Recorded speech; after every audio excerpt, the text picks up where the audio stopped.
الحمد لله رب العالمين نحمده ونستعينه ونستغفره ونعوذ بالله من شرور أنفسنا ومن سيئات أعمالنا من يهد الله فهو المهتد ومن يضلل فلن تجد له وليا مرشدا أشهد أن لا إله إلا الله وحده لا شريك له وأشهد أن محمدا عبده ورسوله اللهم صل على سيدنا محمد الفاتح لما أغلق والخاتم لما سبق ناصر الحق بالحق والهادي إلى صراطك المستقيم صلى الله عليه وعلى آله وأصحابه حق قدره ومقداره العظيم اللهم افتح علينا حكمتك وانشر علينا من خزائن رحمتك يا أرحم الراحمين رب اشرح لنا صدورنا ويسر لنا أمورنا واحلل عقدة من ألسنتنا يفقه أقوالنا اللهم فقهنا في الدين وعلمنا تأويل اللهم ارزقنا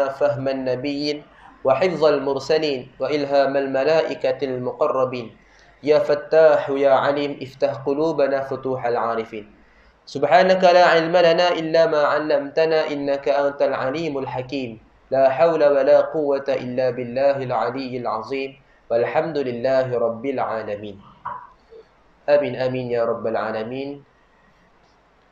Yang berbahagia lagi saya hormati Al-Fadhil Tuan Pengerusi Surau Ubudiyah Ampang Jaya, seterusnya saf kepimpinan para ahli jawatan kuasa surau, yang berbahagia para imam, para bilal, para tok siap, para tok guru, para alim ulama, para asatizah, ibu-ibu, ayah-ayah, tuan-tuan, puan-puan, hadirin hadirat, muslimin dan muslimat yang dirahmati Allah Subhanahu wa taala sekalian. Alhamdulillah, pertamanya nak buat selama-lamanya, marilah kita bersyukur kehadrat Allah Subhanahu wa taala. Dengan izin dan rahmatnya dapatlah kita selesai menunaikan salat fardu maghrib secara berjemaah. Dan tuan-tuan, lebih kurang 30 minit ini tazkirah ringkas kita lah pada malam ini. Mudah-mudahan apa yang kita nak dengar, kita nak lihat pada malam ini dapat kita jadikan sebagai satu ilmu yang kita dapat manfaatkan sebaiknya, dan mudah-mudahan kita mampu untuk melakukannya secara istiqamah, insya-Allah taala.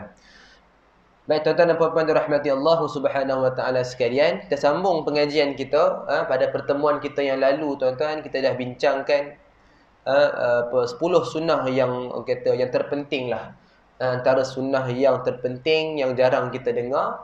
Jadi kita akan sambung pengajian kita tuan-tuan. Kita akan mulakan dari awal, menggunakan kitab 100 sunnah Rasulullah sallallahu alaihi wasallam yang dilupakan ini. Kita akan mulakan semula dari bab yang pertama tuan-tuan. Ini mukaddimah kita dah tengok dah lah. Kita boleh langkau dulu. Kita masuk pada bab yang pertama, babul awal mukhtalafatus sunnah anit taharah. Pelbagai sunnah yang berkaitan tentang taharah, yakni bermakna bersuci tuan-tuan. Apa makna dia?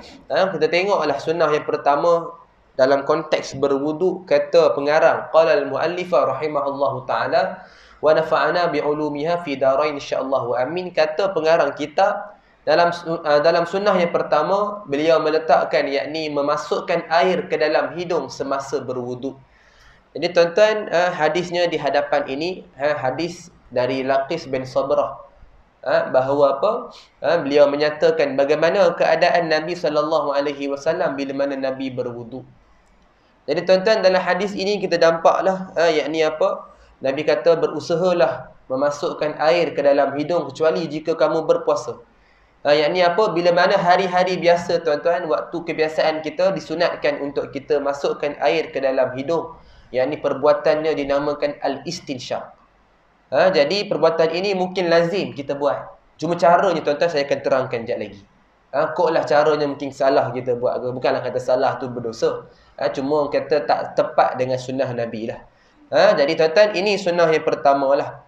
Di mana menurut pendapat Al-Allamah Syekh Muhammad bin Ismail As-San'ani dalam kitab Subulus Salam, beliau menyatakan bahawa hadis tadi menjadi dalil, yakni sandaran kepada kita sebagai suruhan memasukkan air ke dalam hidung, yakni semasa kita nak berwuduk. Jadi memang dikira sebagai perbuatan yang sunat lah. Tuan-tuan, saya akan ceritakan sunnah yang kedua. Saya akan kaitkan semula dengan sunnah yang pertama. Sebab apa? Dia ada kaitan, tuan-tuan. Sunnah yang kedua, tuan-tuan, yakni apa? Berkumur 3 kali dengan satu tapak tangan, yang dinamakan dengan perbuatan ataupun istilah dia al-madmadah. Berkumur 3 kali dengan satu tapak tangan. Jadi tuan-tuan, saya akan ceritakan bagaimana. Ini hadis, tuan-tuan, daripada Abdullah bin Zaid. Beliau menceritakan bagaimana perbuatan Nabi SAW. Tuan-tuan, seperti mana kita tahulah, hadis ini ada 4 lah, merangkumi 4 daripada Nabi. Yang ni apa? Biasa yang kita dengar, qala Rasulullah. Yang ni apa? Kata-kata Nabi lah. Itu yang biasa kita dengar. Yang keduanya perbuatan Nabi. Yakni kalau seseorang, yakni periwayat daripada sahabat yang menceritakan perbuatan Nabi, juga dikira sebagai sunnah Nabi. Jadi hadis ini, tuan-tuan, antara hadis yang agak rare, agak jarang kita jumpa. Sebab apa? Hadis ini diceritakan oleh sahabat, yakni Abdullah bin Zaid, tentang perbuatan Nabi. Yakni beliau ceritakanlah bagaimana Nabi buat. Jadi hadis ini bersandarkan kepada fa'il Nabi lah, perbuatan Nabi. Dan tuan-tuan, yang ketiganya apa? Sifat Nabi. Dan yang keempatnya, takrir, yakni pengakuan Nabi. Diamnya Nabi dalam sesuatu hal itu, bermakna Nabi tidak menghalang. Jadi boleh juga kita lakukan, tuan-tuan. Jadi 4 pecahan dalam konteks sunnah ini. Jadi yang biasa kita dengar, hadis yang berkaitan tentang perkataan Nabi. Tuan-tuan, dalam hadis ini apa kata Abdullah bin Zaid? Abdullah bin Zaid tuan, buat macam mana? Abdullah bin Zaid menuangkan air dari bekas ke kedua tangannya dan beliau membasuh keduanya. Lantas beliau membasuh atau berkumur dan membasuh hidung dengan menggunakan satu tapak tangan. Jadi tuan-tuan, mudah kita nak katalah. Bila mana kita nak berwuduk, tuan-tuan, perkara pertama yang kita kena buat ikut sunnah Nabi, Nabi mulakan dengan membasuh kedua belah tangan. Yakni sampai ke pergelangan dululah. Yang seperti biasa kita buat. Tak ada masalah, tuan-tuan. Cuma nak kata yang keduanya, bila mana Nabi masuk kepada perbuatan berkumur. Tuan-tuan, ini sunat. Memang sunat lah. Cuma nak kata caranya, tuan-tuan, ialah bila mana Nabi berkumur, Nabi menggunakan satu tapak tangan sahaja. Yang ni apa? Tapak kanan sahaja. Tapak tangan kanan kita sahaja. Sebelah je, tuan-tuan. Yang biasa kita buat, kita guna 2 tapak tangan. Itu biasalah yang saya lihat lah. Di mana-mana pun kita amalkan macam tu. Tapi tuan-tuan, di sini sudahnya kita gunakan sebelah sahaja. Yang ni tangan kanan kita. Dan perbuatan berkumur dan membasuh hidung ni kita lakukan secara serentak. Yang ni apa? Kita tadah, tuan-tuan, kita tadah air, kita masukkan ke dalam mulut untuk kita berkumur. Lantas kita terus basuh, gunakan air yang berbaki di tangan kita tu, terus kita membasuh di bahagian hidung kita. Dan ini perbuatan yang dikira sebagai sunnah Nabi SAW. Sebab apa, tuan-tuan? Ada pandangan lain yang kata apa? Kubur dulu baru kita basuh hidung. Itu biasa kita buat. Tapi tuan-tuan, nak kata kat sini sunnahnya ialah kita buat secara serentak, tuan-tuan. Jadi inilah pendapat Al-Hafiz Imam Ibnu Hajar Al-Asqalani dalam kitab Fathul Bari. Kitab yang masyhur, tuan-tuan, biasa kita belajar, biasa kita ngaji tu. Jadi dalam kitab tu dinyatakan oleh penulisnya, yakni siapa? Al-Hafiz Imam Ibnu Hajar Al-Asqalani, bahawa disunatkan menggabungkan perbuatan berkumur dan membasuh hidung. Dan kita lakukan, tuan-tuan, sebanyak 3 kali lah. Secara serentak. Kalau katalah, tuan-tuan, kita masukkan air ke dalam mulut, tiba-tiba tengok dah habis, tuan-tuan. Dah air tu dah habis, contohlah. Jadi tak perlu kita pening-pening, tak payah kita ulang balik. Hanya kita tadah lagi, kita basuh hidung dulu. Yang ni apa? Kita nak melakukan secara selang-seli. Kumur, basuh hidung. Kumur, basuh hidung. Kumur, basuh hidung, tuan-tuan. Kalau kata ada air baki, itu lebih cantik lah. Itu sebaik-baiknya. Kita gunakan satu saja tadahan tu, kita masuk ke dalam mulut sedikit untuk berkumur, terus kita basuh hidung kita. Itu sebaik-baiknya, tuan-tuan.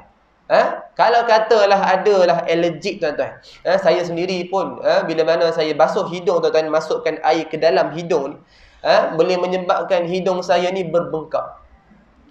Jadi tuan-tuan, apa yang saya amalkan, saya tak buat masuk ke dalam mulut, saya tak basuhkan hidung, cuma saya basuh di luar hidung sahaja.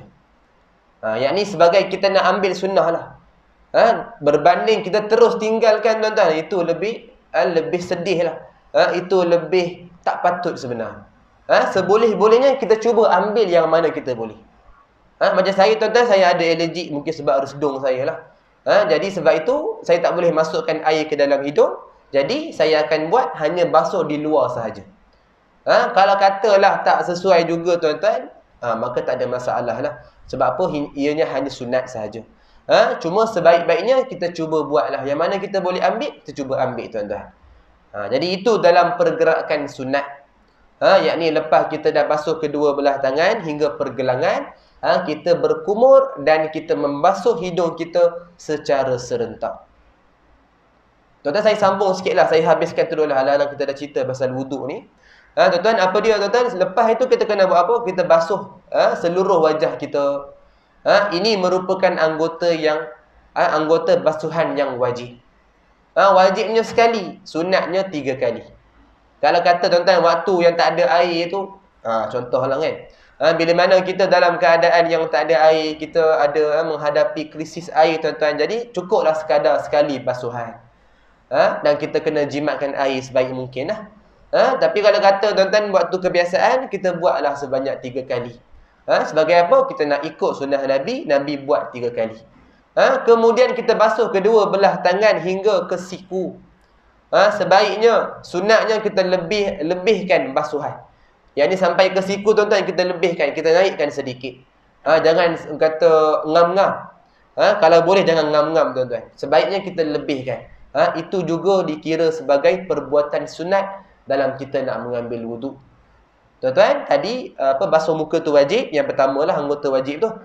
Yang kemudiannya kita basuh sampai ke siku. Itu pun anggota yang wajib. Kemudian kita basuh di bahagian kepala tuan-tuan. Jangan salah faham tuan-tuan. Sebab ada setengah orang ni dia duk faham apa? Basuh rambut. Tu yang dia suka duk bela rambut tu tuan-tuan. Sampai macam hutan belukar dah. Lepas tu dia basuh rambut tuan-tuan. Padahal salah sebenarnya. Sebab apa? Air tersebut kena sampai ke kulit kepala. Yang ni bukan dahi tuan-tuan. Dahi ni termasuk di bahagian muka lagi. Ada setengah orang juga dia kononnya basuh kepala tapi dia basuh dahi tuan-tuan. Itu salah jugalah. Dia kena sampai, yakni tempat keluarnya rambut ni, itu dinamakan kulit kepala. Jadi bila mana kita nak basuh kepala ni, bermakna sampailah air itu ke bahagian kepala. Paling kurang sebahagian, bermakna kenalah sedikit.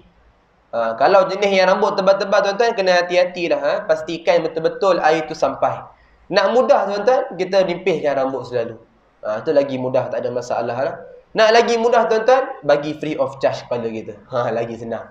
Sebab apa? Tak payah kita nak banding-banding. Ambil satu jari pun cukup tuan-tuan. Kenakan, sepekkan ke atas kepala. Memang dah sah dah tu insyaAllah. Sebab dah free of charge kepala kita tuan-tuan. Tak ada masalah dah. Tak ada dah highway-highway tuan-tuan. Terus. Tak ada masalah dah. Tak ada apa-apa betul dah tuan-tuan. Jadi dalam konteksnya, itu juga merupakan anggota yang wajib lah. Tadi muka, kemudian tangan sampai ke siku dan kepala kita wajib. Dan anggota yang keempatnya tuan-tuan yang wajib, lepas kita basuh kepala kita tuan-tuan, sunatnya basuh telinga lah.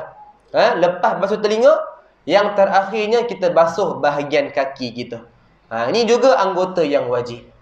Yang ni sampai mana? Sampai ke buku lali. Tuan-tuan, jadi kesimpulannya apa? Dalam wuduk ni ada 4 anggota wajib. Ni sebagai peringatan lah. Kok lah kita terlupa ke. Kita tak tahu nak beza sunat dengan wajib ke. Tuan-tuan, halang-halang kita dah cerita sunat ni, tambah sikit lah tentang wajib ni. Jadi 4 sahaja anggota yang wajib. Waktu darurat, waktu terpaksa, waktu kecemasan, buat saja tuan-tuan 4 anggota ni cukup. Cukup sekadar sekali basuhan sahaja. Waktu yang ada masa lapang, waktu yang ada waktu orang kata apa, waktu yang lama kita nak buat, sebaik-baiknya kita berwuduklah ikut sunnah Nabi SAW. Tuan-tuan, ini dalam konteks sunnah yang berkaitan tentang taharah, yakni tentang bersuci. Masuk kepada bab yang kedua, bab tentang apa tuan-tuan? Mandi junub. Tuan-tuan, saya tak sentuh lah tentang mandi junub. Cuma saya nak cerita tuan-tuan bahawa cara Nabi mandi junub inilah yang Nabi gunakan untuk Nabi mandi secara harian. Tuan-tuan, bermakna tuan-tuan kita boleh ambil kaifiat yang Nabi buat ini, yakni Nabi nak mandi junub ini, kita boleh buat untuk mandi harian kita. Mandi biasa tuan-tuan. Juga mandi sunat kita. Sama saja dia punya kaifiat, sama saja cara dia. Yang ni tuan-tuan, yang pertamanya Nabi akan mulakan dengan membasuh kedua belah tangan sebanyak 3 kali. Ni ada hadis dia tuan-tuan, hadis daripada Maimunah, yakni isteri Nabi SAW. Beliau ceritakan bagaimana Nabi buat. Nabi mandi junub.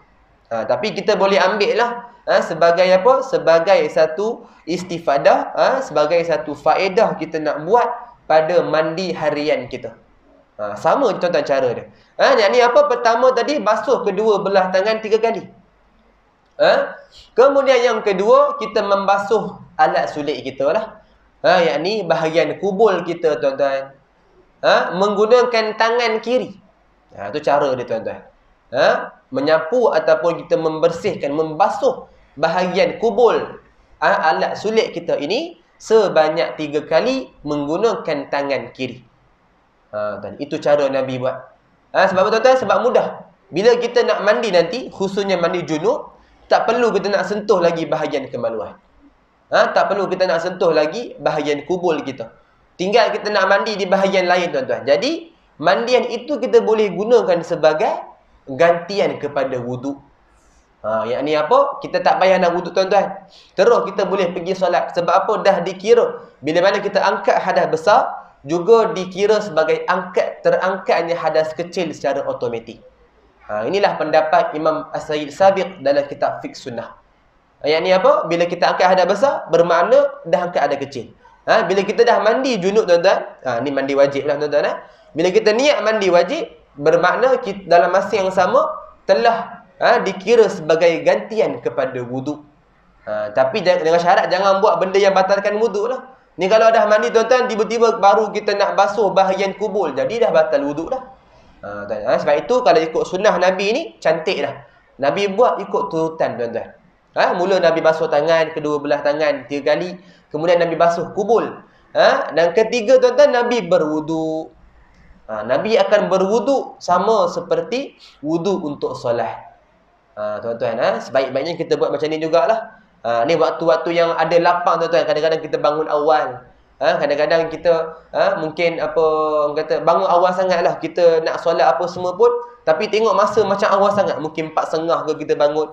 Tuan-tuan, kita boleh amalkan cara mandian ini. Tak perlu lama-lama tuan-tuan. Kita buat ikut turutan. Paling lama pun saya kira mungkin 10 minit tuan-tuan. Kalau kita buat, yang ni kita buat betul-betul tuan-tuan, paling lama pun 10 minit dah settle.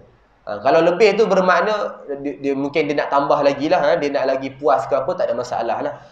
Cuma sebaik-baiknya kita buat cepat-cepat lah. Jadi tuan-tuan, lepas Nabi berwuduk, Nabi buat macam mana? Nabi mulakan basuhan. Yakni mandi itu dari bahagian atas tuan-tuan. Ini mungkin ada khilaf tuan-tuan. Sebab apa? Adalah pernah saya berkuliah satu tempat ni, satu surau ni tuan-tuan, di Ceras. Di mana jemaahnya dia tanya. Dia kata, "Ustaz, bukan ke apa kalau doktor-doktor cakap bila kita nak mandi ni mandi dari bawah?" Sebab apa? Doktor kata boleh mengeluarkan panas dari badan. Boleh mengelakkan stroke. Stroke haba tak silap tuan-tuan. Boleh apa orang kata, boleh mengelakkan sakit kepala.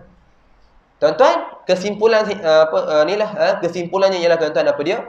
Bila kita tengok dalam kitab-kitab muktabar lah, kitab Fiqhul Manhaj ke, kitab Fiqh Sunnah ke, tuan-tuan, dinyatakan dalam semua kitab-kitab fiqh lah utamanya, bahawa Nabi mandi tuan-tuan, cara Nabi mandi memang sama. Yakni Nabi mulakan dari bahagian atas. Cuma kalau tengok pada nasihat doktor lah, ada yang dikatakan mandi dari bawah. Ya tuan-tuan, kesimpulan dia apa? Nak tahu sunnahnya memang dari atas. Tapi kalau kata kita tak selesa, kita tak seronok, mungkin kita rasa sakit dan sebagainya, tak ada masalah tuan-tuan. Mulalah dari bawah. Tuan-tuan, macam saya tuan-tuan, saya dah amalkan dah cukup lama dah. Mandi dari bahagian atas. Kita ikut sunnah Nabi tuan-tuan. Alhamdulillah, sampai sekarang tuan-tuan tak ada masalah apa-apa. Mungkin saya sebab mungkin faktor umur lah, tak tahulah tuan-tuan. Tapi kalau tuan-tuan cubalah juga, kalau kata ada masalah, kalau kata boleh go on, maka teruskan tuan-tuan sebaik-baiknya. Sebab apa? Ini cara Nabi mandi. yakni cara sunnah lah. Dan tuan-tuan, setiap sunnah ini ada hikmah dia. Cuma kita yang mungkin tak tahu lagi. Kita yang mungkin tak kaji, tuan-tuan. Nah, itu confirm, tuan-tuan. Setiap sunnah yang Nabi buat, mesti ada hikmah. Mesti ada sebab musabab. Dan termasuklah dalam cara mandi. Kalau kita kata tak selesa, tuan-tuan, maka tak ada masalah. Cuma janganlah sampai kita menyalahkan sunnah. Itu yang berlaku, tuan-tuan, pada hari ini. Kadang-kadang kita sampaikan satu sunnah, dia kata apa? Sunnah ni tak sesuai zaman sekarang. Tak relevan. Sunnah ini kolot, ketinggalan zaman. Tuan-tuan, ini bahaya, tuan-tuan. Boleh menyebabkan apa? Membawa kepada kekufuran. Seolah-olah dia tak percaya kepada perbuatan Nabi. Itu bahaya, tuan-tuan. Sunnah ni, kalau kita nak buat, kita buat. Kalau kata tak suka, tak berkenan, mungkin tak selesa, tak apa, tuan-tuan, tak payah buat. Cuma jangan kita memperlekehkan. Bila kita memperlekehkan, bermakna apa? Kita bermain-main dengan sunnah Nabi, tuan-tuan. Itu kena hati-hati, takut membawa kepada kekufuran. Na'udzubillahi min zalik. Tuan-tuan, kemudian apa? Jadi Nabi mulakan dari bahagian atas lah. Nabi mulakan dari bahagian kepala sebanyak 3 kali. Dan Nabi akan mulakan dari bahagian kanan. Tuan-tuan, kemudian dari atas itu bermakna turun ke bawah lah. Nabi akan mulakan dari bahagian kepala. Dan air itu akan dialirkan turun ke bawah. Tuan-tuan, dan juga yang terakhirnya Nabi akan mengalirkan air ke seluruh anggota tubuh badan. Tuan-tuan, ini cara mandi junub lah khususnya. Tapi kalau kita nak guna mandi harian pun sangat-sangat dialukan, tuan-tuan. Sebab apa? Cara Nabi mandi sama sahaja. Tuan-tuan, jadi ini sunnah yang berkaitan tentang mandi lah. Tentang mandian, tuan-tuan. Kita tengok lagi, tuan-tuan, dalam bab yang ketiga. Tuan-tuan, bab yang ketiga ni sebenarnya kita dah tengok lah tentang siwak lah. Mudah-mudahan dapat kita amalkan, tuan-tuan. Tentang siwak kita dah tengok. Kita tengok pada bab yang keempat lah. Kita masuk pada bab tentang azan. Tuan-tuan, bab yang keempat, berbagai sunnah yang berkaitan tentang azan. Tuan-tuan, kita masuk pada sunnah yang ke-9. Yang ni apa? Menjawab lafaz azan dan iqamah. Tuan-tuan, perbuatan ini saya kira biasa kita dah buat. Tak perlu kita nak bahas lebih lah. Cuma biasanya kalau orang-orang yang tak lazimi surau masjid ini, kita risau. Sebab apa? Mereka ni jarang dengar lafaz azan iqamah. Mereka ni jarang jawab, tuan-tuan. Jadi takut, kita khawatir mereka akan lupa lafaz azan dan iqamah. Tapi bagi tuan-tuan, saya yakin tuan-tuan akan biasa dan tuan-tuan akan amalkan lah. Cuma tuan-tuan nak kata apa? Ni yang tuan-tuan di hadapan tuan-tuan ni hadis je lah. Sandaran kepada apa? Kepada suruhan, yakni nak menjawab lafaz azan dan juga iqamah. Ini hadis yang pertama. Hadis yang kedua, tuan-tuan, ni hadis yang lengkap. Lengkap dengan apa? Dengan lafaz setiap apa yang kita dengar, apa yang kita kena jawab, tuan-tuan. Ini hadis daripada Umar bin Al-Khattab radhiyallahu anhu, bahawa Rasulullah sallallahu alaihi wasallam bersabda. Tuan-tuan tengok, tuan-tuan lah. Ini sebagai dalil lah. Kalau orang tanya, tuan-tuan, kita bercakap lah, yakni apa? Adanya dalil bahawa nak jawab lafaz azan iqamah ni ada hadis, tuan-tuan. Bukan reka, orang kata rekaan semata-mata. Tapi adanya hadis, tuan-tuan. Ni sambungan dia lah. Tuan-tuan, di bawah tu, tuan-tuan, rujukan dia. Hadis riwayat Imam Muslim, nombor 385, dan juga riwayat Imam Abu Daud, nombor 527. Tuan, ini rujukan dia lah. Kalau orang tanya kita, tuan-tuan, kita boleh jawab. Baik. Tengok sunnah yang ke-10. Ni mungkin sunnah yang jarang sikit kita amal. Yang ni apa? Berselawat kepada Nabi Muhammad sallallahu alaihi wasallam. Ini hadis daripada Abdullah bin Amru bin Al-As radhiyallahu anhuma, bahawa beliau mendengar Nabi sallallahu alaihi wasallam bersabda, "Jika kamu mendengar azan, tirulah sebagaimana yang ia ucapkan. Kemudian berselawatlah kamu untukku, kerana siapa sahaja yang berselawat untukku sekali, Allah membalas selawat baginya 10 kali." Tuan-tuan, apa maksud tuan-tuan? Lepas kita dah jawab tadi tu, disunatkan untuk kita berselawat dahulu. Tuan-tuan, barulah kita apa? Kemudian mintakanlah wasilah untukku, kerana ia adalah kedudukanku di syurga yang tak layak selain bagi hamba Allah, dan aku mengharap menjadi pemiliknya. Maka barang siapa meminta wasilah bagiku, ia peroleh syafaatku. Tuan-tuan. Jadi apa tuan-tuan? Secara mudah kita nak faham lah. Lepas kita dah jawab azan, yakni sampai kepada lafaz yang terakhir. Yakni apa? La ilaha illallah lah. Sama ada azan ke, iqamah ke tuan-tuan. Kita dengar lafaz la ilaha illallah, tuan-tuan, kita jawab yang samalah, la ilaha illallah. Cuma sebelum kita baca doa tuan-tuan, sebelum kita baca doa azan, Allahumma rabba hazihid da'watid tammah ila akhir doa, tuan-tuan, kita baca apa? Kita berselawat dahulu. Tuan-tuan, contoh lafaz selawat di hadapan ni lah. Yang ni apa? Sekurang-kurangnya tuan-tuan kita baca Muhammadur Rasulullah sallallahu alaihi wasallam. Tuan-tuan, la ilaha illallah Muhammadur Rasulullah. Tuan-tuan abaikan tuan-tuan, saya salah tertambah alif tu. Sebenarnya Muhammadur. Muhammadur Rasulullah. Saya tukarlah tuan-tuan. Takut salah faham pula.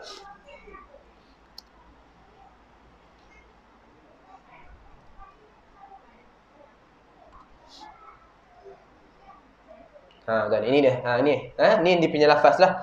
Lepas kita dah jawab la ilaha illallah Muhammadur Rasulullah sallallahu alaihi wasallam. Tuan-tuan, sekurang-kurangnya kita baca ni lah. Adanya lafaz ataupun selawat kepada Nabi ni. Kalau katalah ada masa yang lebih, kalau katalah ada kesempatan lagi, kita tambah lagi tuan-tuan. Ni contoh selawat lah. Allahumma salli wa sallim wa barik ala sayyidina Muhammad wa ala alihi wa sahbihi ajma'in. Ini contoh tuan-tuan. Kalau kata nak selawat lain, Al-Fatih ke, selawat apa tafrijiyah ke, tuan-tuan, tak ada masalah. Yang penting kita berselawat, adanya nama Muhammad, adanya nama, adanya selawat, yakni sallallahu alaihi wasallam. Tuan-tuan, paling kuranglah kita nak mula ni tuan-tuan, kita pastikan baca Muhammadur Rasulullah sallallahu alaihi wasallam. Itu paling lemah lah.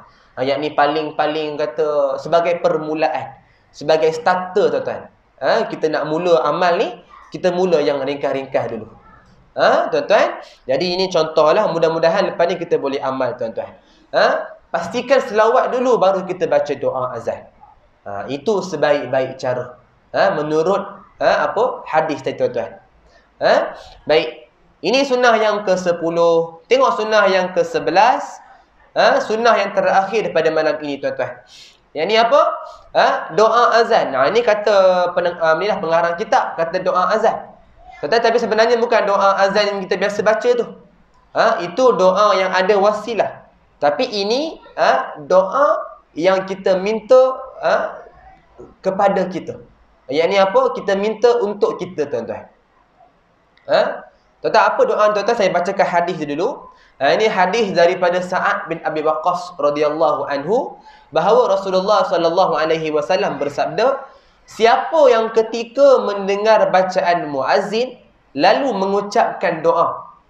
Tuan-tuan, ni doa ni lah, asyhadu an la ilaha illallah wahdahu la syarikalah wa anna Muhammadan abduhu wa rasuluh, raditu billahi rabba wa bi Muhammadir rasula wa bil islami dina.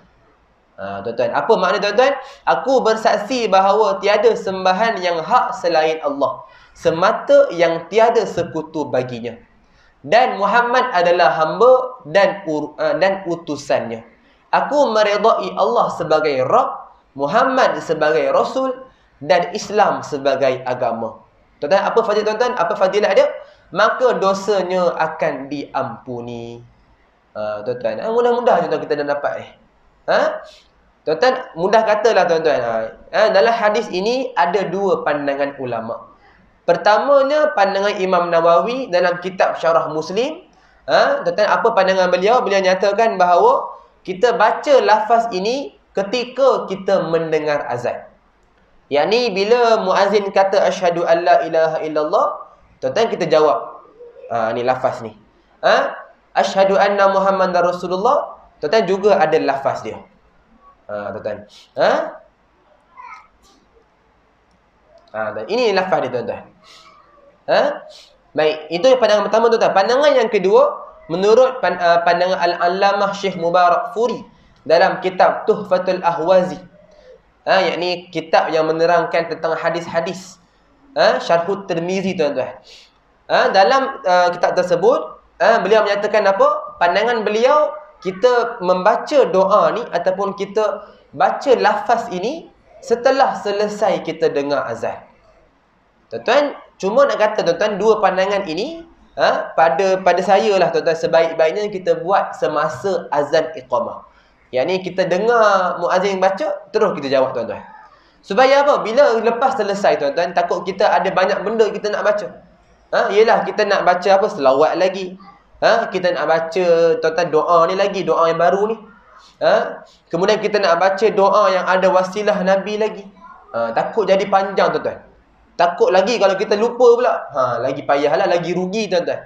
Jadi cara saya amalkan, bila mana kita mendengar, contoh muazzin sebut, dia melaungkan azan, dia kata apa? Asyhadu an la ilaha illallah.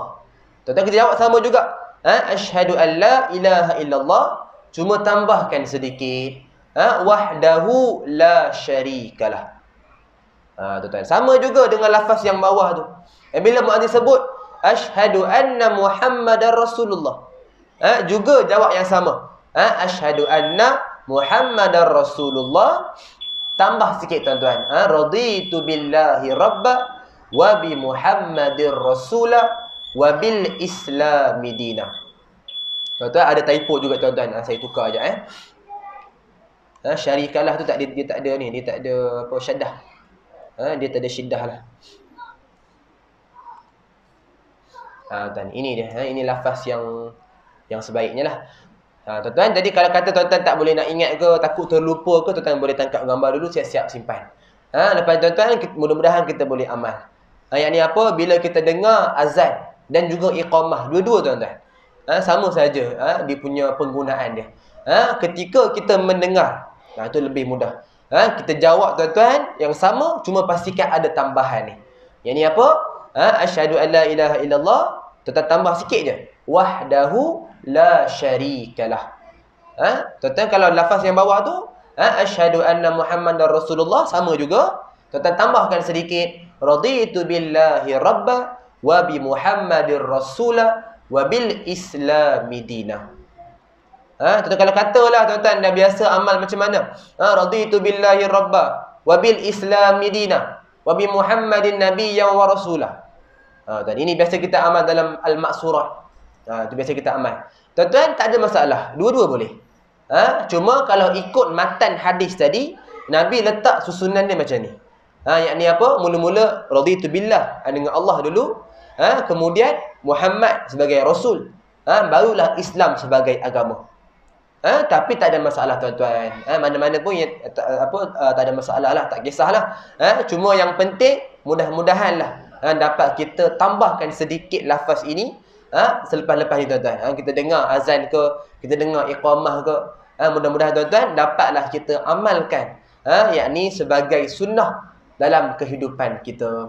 Tuan-tuan, saya kira cukup tuan-tuan. Cukup saya itulah pada malam ini. Mudah-mudahan apa yang kita dengar tuan-tuan dapat kita amalkan dan juga dapat kita sampaikan kepada orang-orang di luar sana. Dan insya-Allah tuan-tuan, kita akan sambung lagi, kita akan bahaskan lagi sunnah-sunnah yang berbaki dalam kitab ini. Wallahu a'lam bis-shawab wa 'ilmuhu wa atam. A'udzu billahi minasyaitonir rajim. Bismillahirrahmanirrahim. Alhamdulillahirabbil alamin wassalatu wassalamu ala asyrafil anbiya'i wal mursalin sayyidina Muhammadin wa ala alihi wa sahbihi ajma'in. Ya Allah ya Rahmanur Rahim, ampunilah segala dosa kami, dosa kedua ibu bapa kami ya Allah. Ya Allah ya Rahmanur Rahim, berkatilah semua ilmu yang kami pelajari pada malam ini ya Allah. Allahumma inna nastaudi'uka ma 'allamtana fardudhu ilaina inda hajatina ilaih wa la tunsinahu ya Allah ya rabbal alamin. Rabbana la tuzigh qulubana ba'da idh hadaytana wa hab lana min ladunka rahmah innaka antal wahhab. Rabbana atina fid dunya hasanah wa fil akhirati hasanah wa qina adzaban nar. Wa sallallahu ala sayyidina Muhammadin وصلى الله على سيدنا محمد النبي الأمي وعلى آله وصحبه وبارك وسلم. دعواهم فيها سبحانك اللهم وتحيتهم فيها سلام وآخر دعواهم أن الحمد لله رب العالمين. أقول قولي هذا ونستغفر الله العظيم لي ولكم. سبحان الله وبحمده سبحانك اللهم وبحمدك أشهد أن لا إله إلا أنت أستغفرك وأتوب إليك. بسم الله الرحمن الرحيم والعصر إن الإنسان لفي خسر إلا الذين آمنوا وعملوا الصالحات وتواصوا بالحق وتواصوا بالصبر. والسلام عليكم ورحمة الله وبركاته.